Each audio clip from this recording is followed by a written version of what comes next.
زبردستی کسی پہ مسلط ہونے سے لاکھ بہتر ہے کہ اپنی ذات کے ٹوٹے ہوئے ٹکڑے اٹھائیں اور الگ ہو جائیں۔ وہ لوگ آپ کی دوریوں کے ہی قابل ہیں جنہوں نے آپ کی نزدیکیوں کی قدر نہیں کی۔ نبھائے نہ جائیں تو بنانے بھی نہیں چاہیے۔ کسی کو اذیت میں ڈالنے کا کیا فائدہ؟ احساس زبردستی نہیں ڈالا جا سکتا۔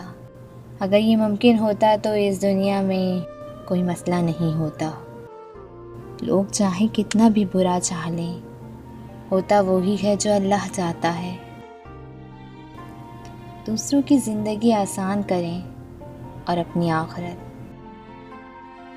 جب آپ کو ہر شخص سے شکایت ہونے لگے تو یہ دیکھ لیجئے کہ خامی کہیں آپ ہی کے اندر تو نہیں۔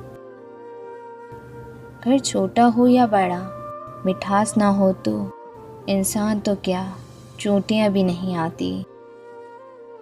انسان تب سمجھدار نہیں ہوتا جب وہ بڑی بڑی باتیں کرنے لگے، بلکہ انسان تب سمجھدار ہوتا ہے جب وہ چھوٹی چھوٹی باتیں سمجھنے لگے۔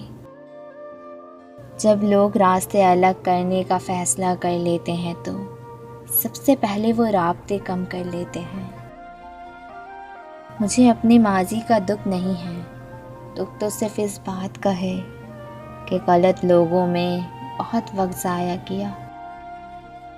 کبھی کبھی جو لوگ ہمیں بے وقوف سمجھ رہے ہوتے ہیں، دراصل ہم ان کی ہوشیاریوں کو نظر انداز کر رہے ہوتے ہیں۔ اپنے ارادوں میں مخلص رہو، تم اللہ کی مدد ہمیشہ ساتھ پاؤ گے۔